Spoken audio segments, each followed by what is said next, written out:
Welcome to the lecture for psychopathology. We'll be talking about cluster B and cluster C personality disorders. The cluster B personality disorders, as a group characterized as individuals who may appear dramatic, emotional, or erratic. The disorders included in this cluster are antisocial personality disorder, borderline personality disorder, histrionic, and narcissistic personality disorder. Looking at the first one, antisocial personality disorder.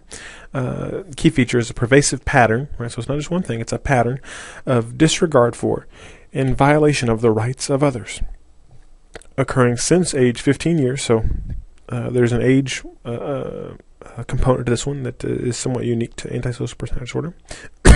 Excuse me. As indicated by, excuse me, at least 3 symptoms. Failure to conform to social norms with respect to lawful behaviors, which is a fancy way of saying you got arrested. Right? So we have certain social norms about what you can do, you can't, and what you can't do. You can't go in the store and take a loaf of bread out of the store and walk away without giving them some money. It's a social norm, and there's a law related to that norm. And so if you violate laws, that meets criteria. Deceitfulness, right? So lying, using aliases, conning others for profit, or sometimes even for pleasure. Impulsivity, or failure to plan ahead, which is I think interesting here that because the impulsivity not so much fits with disregard of rights of others. But it is characteristic of people who have these other things. And the failure to plan ahead, you could argue, says, well, if you plan ahead when you're worried about the impact of your behaviors on others. If you have no regard for the impact of your behavior on others, then it's easier not to worry about planning ahead. It's easier to be impulsive. And so then you can see how that symptom kind of fits with the others. Irritability and aggressiveness. Reckless disregard for the safety of others. Of self or others. Consistent irresponsibility, often kind of behaviorally this is seen as being unemployed, making no efforts to get a job, not paying your debts or your child support, and then a lack of remorse, so not feeling bad about bad things happening to other people that are your responsibility. And they tend to be indifferent to hurting others and often rationalize their behavior. The individual must be at least 18 years of age, must have been evidence of conduct disorder before the age of 15, and can't occur only during the course of schizophrenia or a manic episode. So when we talk about antisocial personality disorder, we often also talk about psychopathy, psychopath, and sociopathy, sociopaths, right? And these are all kind of overlapping terms, but they mean slightly different things. Some people with antisocial personality disorder will score high on measures of psychopathy, and the psychopathy, it's whenever they have that lack of remorse and the deceitfulness. People who really seem to take pleasure on either conning others or hurting others, and don't feel bad about it. And really, not only do they not feel bad, but they have difficulty having empathy. Not just that they go, well, I don't need to worry about it. If you try to tell them, okay, here's a picture of somebody crying and here's some spilled milk. Why are they sad? They have a hard time identifying the emotions of that person. Maybe they'll explain at a very kind of concrete level what's happened. Oh, well, yeah, they're crying, they spilled milk. They're probably crying because they spilled milk. Okay, well, tell me what they're feeling. They may have a hard time doing that. Not everybody who has antisocial personality disorder has that difficulty, but if you have kind of psychopathy too, that would be that part of it. So, like many diagnostic categories in the DSM, this is one that's fairly heterogeneous. There's different types of people that meet criteria for antisocial personality disorder. Unfortunately, most people in prison meet criteria just because you've got law breaking, deceitfulness, and aggressiveness. Those 3 symptoms right there. Most people in prison will meet those criteria, but doesn't necessarily mean they are like other people who have antisocial personality disorder, because it relates to this pattern of disregard for and violation of the rights of the others. Some people who are in prison who have been aggressive and broken the law and lie, there are kind of a lot of reasons for them doing that, and it's not so much about their personality as it is about maybe some poor choices, some social pressures, and that, you know, if they were relocated in a different environment, they wouldn't continue to be deceitful and break the law. Whereas somebody with antisocial personality disorder, no matter how much money they have, no matter who their friends are, they are that way because it is, again, their personality. So sometimes you have to try to separate the behavior from the personality, which is difficult because you can see the behavior, you can't see the personality, and we always use the behavior as indicators of personality, which again makes it obviously difficult for accurate diagnosis for any personality disorder, but this one in particular, because there's lots of other reasons to demonstrate some of the symptoms.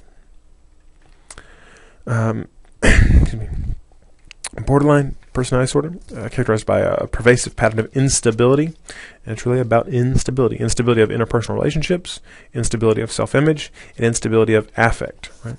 And then also, so it's instability and marked impulsivity, which impulsivity is just, you know, another form of instability in my mind, as indicated by 5 symptoms. Excuse me. So frantic efforts to avoid real or imagined abandonment,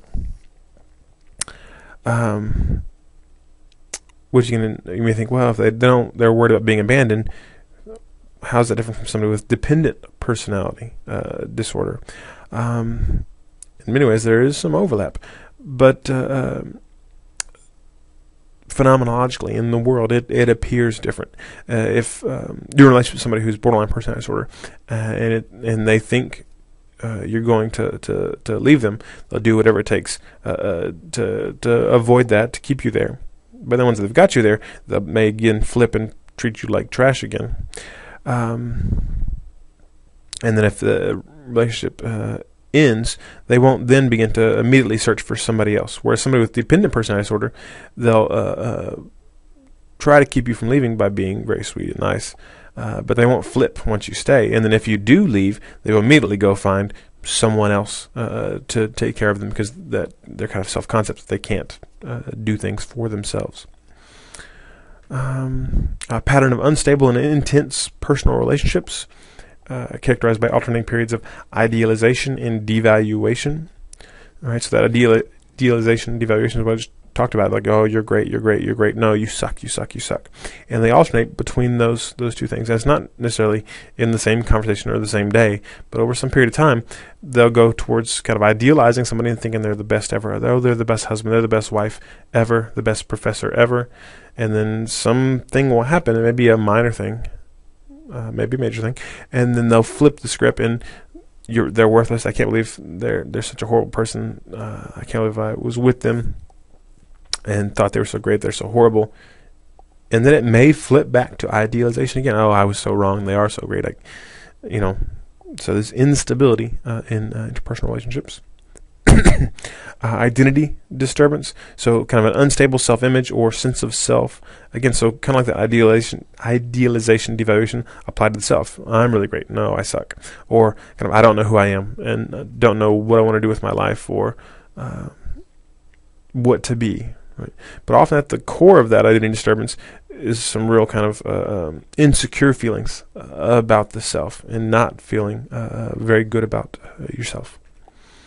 Impulsivity in at least 2 areas that are self-damaging. Could be spending sprees, indiscriminate sex, substance abuse, binging, reckless driving. So do anything and not I'm planning to go do this dangerous stuff, but on a whim, doing things that cause harm. Recurrent suicidal behavior, gestures or threats, or self-mutilating behavior. So this is what people often think of, I think, whenever they talk about borderline personality disorder, is the suicidal gestures and the self-mutilation, often in the form of cutting, but can also occur in other ways, pinching, burning, putting your hand in extreme cold temperatures, other things just to cause pain. In self-mutilation, self-harm is a complicated phenomenon. And people say, oh, well, they do it because of this. It's probably an oversimplification. There's not one reason. There are multiple reasons for different individuals. And even within one individual, they may have different reasons for doing it at different times, or different reasons for doing it at one point in time. So it's a complicated thing. Some of the reasons that people talk about in terms of feeling the pain is because clients report that they are unable to feel. They feel numb, emotionally dead inside. And that when they cut, and the pain and the physical sensation is so real, and they feel alive because they feel something, because they're so tired of feeling nothing. Other people talk about it in terms of similar to that, kind of a focus, where there's not about avoiding the numbness, but the kind of chaos and whirlwind that is in their life, and feeling about the feelings and thoughts about these other relationships. Oh, I love them, I hate them, they love me, they hate me. In this kind of whirlwind in their head, when they cut, it all stops for just a little bit, and you focus on the pain. You look down and you see the blood, right? And for many people, there's kind of this visual. It's not just the pain, but looking at it, and there's a ritual around it. That there's this focus, and everything else stops, and the hurting and the confusion, emotional pain stops for a little bit. And in some ways, it can become addictive. But then other people, and sometimes the reason is manipulation, cutting to get, and this people, I think the reason people most often talk about, they're just cutting to get attention. It happens sometimes, but there are a lot of other ways to get attention without having to suffer pain and disfigurement. So people really just want attention. They'll do plenty of other stuff. So it's never just about attention, but that may be part of it too. More likely, though, not, and they'll typically hide their scars, and you see them wear long sleeve shirts and deny the cutting behavior.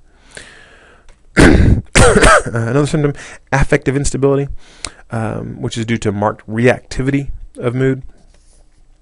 And here's where we have to figure out the difference between borderline personality disorder and a bipolar disorder. Right? And people sometimes confuse the two. I think if somebody, it seems like they're really happy, really in a good mood, and then some little thing happens. They call their friends to go out, and the friend says, "No, I got a big test tomorrow, I can't go out." If the person then becomes furious and maybe despondent, so they've gone from very happy to very depressed, that's not bipolar disorder. That's not how those mood switches typically work. That's more similar to borderline personality disorder, where the change in mood is in reaction to some environmental thing. And you expect some change in mood, right, when you get some kind of negative feedback or positive feedback, but they have marked reactivity of mood. So their mood reacts more so. It reacts to smaller stimuli, and it reacts. There's a bigger reaction than other people may have. Right? So a marked reactivity of mood leads to affective instability. So they can't. It's hard for them to stay in one mood state for an extended period of time, because things in their environment will trigger switches in their mood. Chronic feelings of emptiness, which kind of talked about with the cutting behavior, may occur.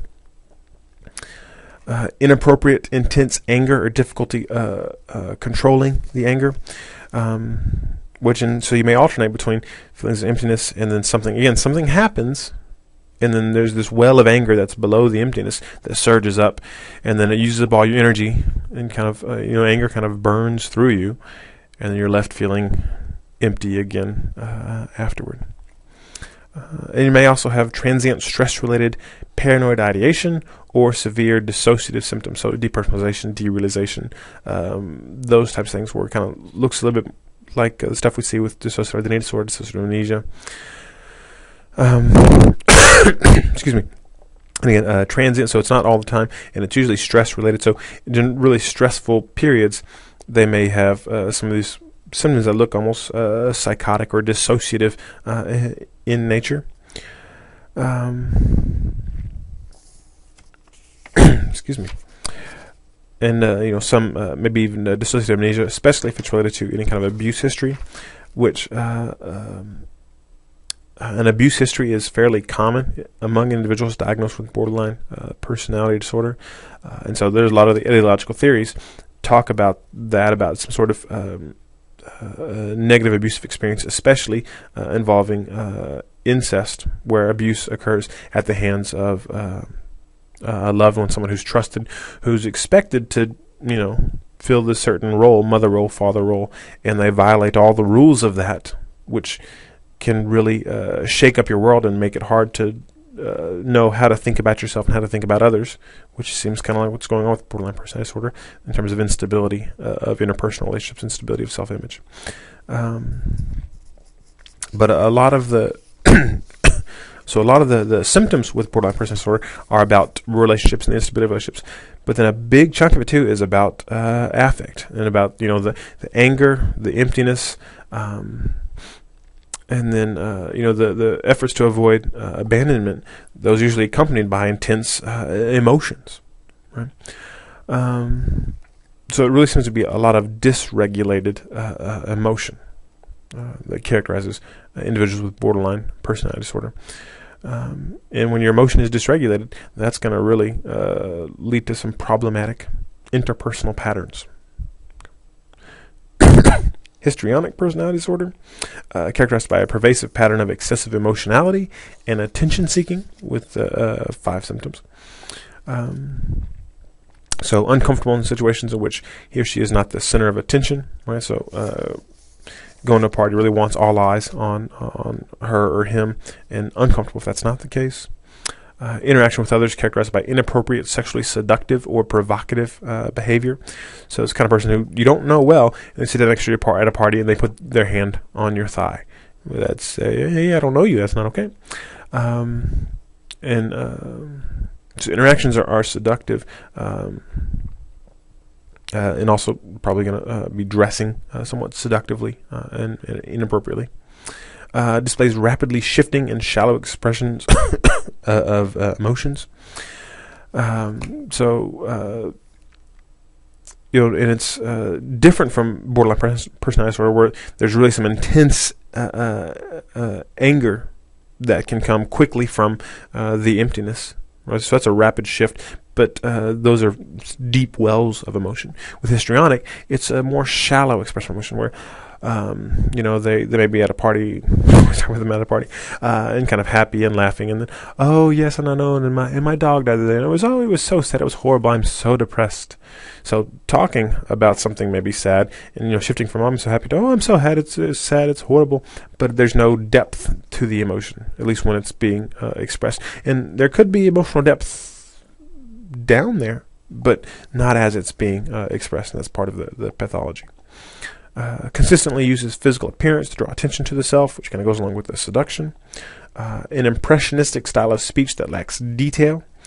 So when they're talking, I went to the place the other day and had some things and they were fabulous, and and the people were just wonderful when they were doing the things, and I just love the style of the way the joie de vivre is so incredible and lovely. Don't you agree? And you're like, what the hell did you just say? So talking very kind of vaguely and generally without much detail. Self-dramatization, theatricality, and exaggerated expression of emotion. So kind of over the top. But interestingly here, suggestible, which again isn't part of kind of the excessive emotionality and attention seeking, but just something that seems to be characteristic of people that have these other symptoms, and therefore it goes in the criterion as well. And then the last one would be considers relationships to be more intimate than they actually are. So, oh yes, the butcher, he's my a dear old friend. I've been going there for forever, and I get whatever. I get the best deals, and he's so great. And you go to see the butcher, and know this person? No, I don't know who's. Maybe comes in sometimes, but I don't know them. Right? So, pretty self-explanatory there. Narcissistic personality disorder, characterized by a pervasive pattern of grandiosity, either in behavior, so they act like they're the shiznit, or in fantasy, so they think they're great, but maybe they're interestingly, they could be shy. So they think they're really great, but too shy to talk about it, and then have other problems related to that. But a pattern of grandiosity, a need for admiration, and a lack of empathy, as indicated by five symptoms. Grandiose sense of self-importance, obviously. Preoccupied with fantasies of unlimited success, power, brilliance, beauty, or ideal love.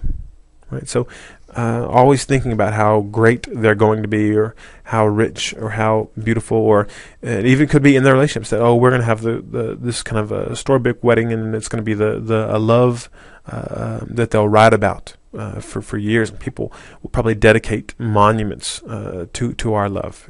It's so great, right? Believes that he or she is special and unique and can only be understood by or should associate with other special people. So looking down on others is a big part of this. Again, because they're special. And consistent with that, requires excessive admiration. So may be angry when they don't receive that. Has a sense of entitlement. Right. So you're in line. And they walk past you, and they say, "Oh, excuse me, you won't mind, of course. I'm here now," because they figure they deserve to be have you because they are special. They are better, right? So, not surprisingly, they're interpersonally exploitative. They'll take advantage of other people because why wouldn't they? Other people aren't, excuse me, as good as them. And so again, not surprisingly, they tend to lack empathy. So overlapping here a bit with that psychopathy and antisocial personality disorder in terms of not being able to really identify the feelings of others, because why would they waste their time thinking about that? Telling, though, I think that they're this other symptom, often envious of others. Right? So I'm so great. Well, if you're so great, why are you envious of somebody else? Well, they're envious because they believe others are envious. Or they believe others are envious of him or her. So, I'm so great, but you have all that great stuff. Why do you have all that great stuff, given that I'm better than you? Right? So, there's a lot of envy there, and but I think it could also be an and they can also think that other people are envious of them, and then behaviorally and attitudinally arrogant or haughty, which kind of just sums up all the other stuff. Cluster C personality disorders. Individuals that may appear anxious or fearful, which includes the avoidant, dependent, and obsessive compulsive personality disorders. Avoidant personality disorder, characterized by a pervasive pattern of social inhibition, feelings of inadequacy, and hypersensitivity to negative evaluation, as indicated by 4 of the following. So, avoids occupational activities that involve significant interpersonal contact because of fears of criticism, disapproval, or rejection. So, they're going to seek out kind of socially isolated jobs, work in a toll booth or whatever, because they don't want to possibly do anything where people could get a chance to look down on them or reject them, because they're so afraid of that happening and believe that will happen.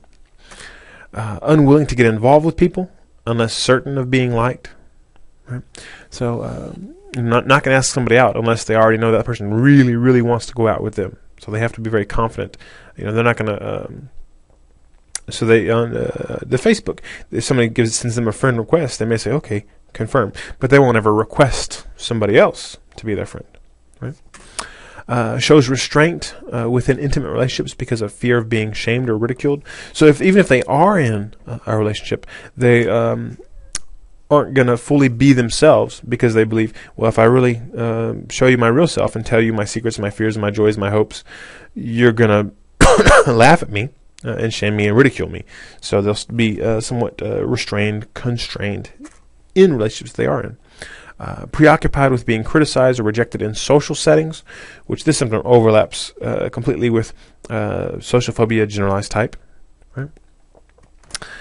Inhibited in new interpersonal situations because of feelings of inadequacy, so kind of a shyness.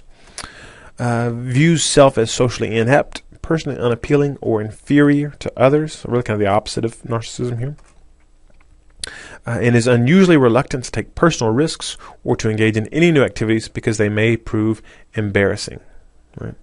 So some of that, that looks like a lot of fun, but I don't want to try it now in front of all these people because they're going to laugh at me. So for at least some of these individuals, where they're really worried about being negatively evaluated, it seems to be very, very similar to social phobia, generalized type, right? Which social phobia is about fear of being negatively evaluated in performance situations. And if it's generalized type, it's in all performance situations. With kind of the subtle distinction being, social phobia seems to be mostly about performance, about doing something, and avoidant PD is that and anything else, just talking to someone. But if you say, well, having a conversation with someone is somewhat of a performance situation, then okay, now the distinction between the two disappears, and they are the same disorder, which many researchers believe that they are in fact the same disorder. And which diagnosis you get depends on which clinician you happen to go see. Dependent personality disorder, characterized by a pervasive need to be taken care of that leads to submissive and clinging behavior and fears of separation, as indicated by at least 5 symptoms, right? So, in common with the borderline personality disorder, that not wanting to be abandoned, but it's not so much about with borderline personality disorder, a lot of it has to do with identity. Like if you leave me, I don't know who I am because part of my identity is tied up in you. With dependent, it's not so much about that. It's about if you leave me, who's going to take care of me? And so it's different reasons for being afraid of the separation. For dependent PD, has difficulty making everyday decisions without an excessive amount of advice and reassurance from others. Oh, what should I do? Should I wear the red shirt or the blue shirt? It could be minor things that, or could be bigger things. I don't know. Should I take this job or stay at home, or take this job, or maybe should I go back to school? I don't know. What do you think? What do you think? And people tell them, and they go, okay, I don't know. Well, are you sure? Is that what you think? Well, I think I'm going to ask somebody else too. So lots of advice, lots of reassurance. May need others to assume responsibility for most major areas of his or her life. So again, making those big decisions about what job to do, what to do about some problems at work or school, or child rearing. Should I, my kids want to go on this trip. I don't know if I should let them. What do you think? They can't make that decision for themselves. Need somebody else to assume that responsibility. Has difficulty expressing disagreement with others because of fear of loss of support or approval. They can be assertive, but they're only assertive if the assertiveness is related to keeping the person from leaving. So generally they're very passive and don't express disagreement because they're worried that if I start a fight they may leave me, and then who's going to take care of me? Has difficulty initiating projects or doing things on his or her own. Goes to excessive lengths to obtain nurturance and support from others, including volunteering to do unpleasant things. Someone says, "Hey, I can't hang out this week. I got to clean up my garage." "Oh, I'll help you. I'll be glad. I'm good at cleaning out garages. I'll just do it myself. You just sit and watch some TV." Right? So they'll say yes to anything you ask, and they'll even do more than what you ask because they want your support and want you to like them, and more importantly, take care of them. Feels uncomfortable or helpless when alone because of exaggerated fears of being able to care for him or herself. So really this view that they are, self-view of being helpless. Urgently seeks another relationship as a source of care and support when a close relationship ends. So again, it's not about that person in that relationship. It's about someone being here to take care of me. No matter who you are, as long as you take care of me. Is unrealistically preoccupied with fears of being left to take care of him or herself. So a lot of anxiety about being alone and not being cared for, related to the idea that one can't care for oneself. Excuse me. Obsessive compulsive personality disorder, which people often, when we talk about what it is, people think, oh, well, that's OCD, right? No, it's OCPD. OCD, obsessive compulsive disorder, is characterized by obsessions and or compulsions. It's not about being perfectionistic. OCD isn't. It's about having these intrusive thoughts and having compulsions to engage in certain behaviors or mental acts. OCPD is about that perfectionism, right? So it's a pervasive pattern of preoccupation with orderliness, perfectionism, and mental or interpersonal control at the expense of flexibility, openness, and efficiency. is indicated by 4 of the following. So, and generally being orderly and trying to be good, not quite perfect, but good, and having good, strong control are good things, and often value things in many cultures. If you want to go to medical school, you got to have a lot of those things. But once you have it at a certain level to where now you're not flexible, you can't not be that way, you're not open to new things, and even more importantly for diagnosis, it's no longer efficient, right? So worried about things being in order that you can't get the work done. Okay, now we say it's pathology, right? Now it's pathological. So preoccupied with details, rules, lists, order, organization, or schedules to the extent that the major point of the activity is lost. All right, so we're going to go on vacation. We're going to have a great time. I actually need to work out the timetables of what we're going to do and where we're going to go when. And just give me a minute. I'm almost done. It's going to be so much fun. It's going to be perfect. And they spend so much time scheduling that, and then when you go, if you ever get out the door, worry that you stay to the schedule, because the schedule is for fun, that it's not fun anymore. Right? So the major point of the activity is lost because of the preoccupation with the order and things having to be done in a certain way. Right? People often think, oh, the preoccupation with the order, that's OCD, right? No. OCD is about intrusive thoughts. So if when things are unordered and you have this intrusive thought that says, that's a mess, you must clean it up, or that's a mess, if you don't clean it up, somebody's going to die. Okay, that's OCD.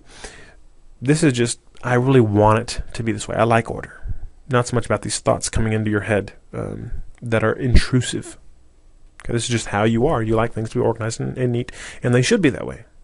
Right? Shows perfectionism that interferes with task completion. Right? So revising a paper over and over again, which is fine, but so many times that they will never turn it in because it's not perfect yet. Excessively devoted to work and productivity to the exclusion of leisure activities and friendships, which many companies would be glad to have you probably. Over-conscientiousness, scrupulousness, and inflexible about matters of morality, ethics, or values. So it's not just things should be ordered, but there's a way of doing things, not just in terms of how your desk should be organized or your room, but the way the world works. And there's a right and the wrong, and I know it. And if you cross the line, you are wrong. And kind of this very black and white moral system. Unable to discard worn out or worthless objects, even with no sentimental value. This is about hoarding, which is currently in OCPD. I imagine that hoarding will eventually be its own separate diagnosis because it doesn't really fit with some of the other stuff.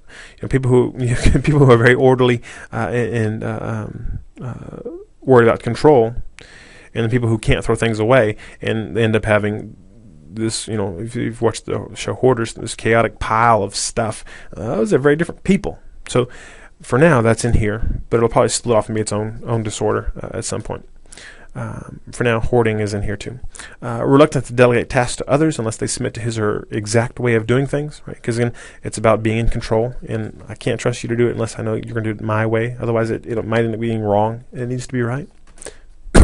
Adopts a miserly spending style toward both self and others. So again, it's not just greedy, making piles of money, but not spending money even on themselves because you need to control the money. You never know what's going to happen.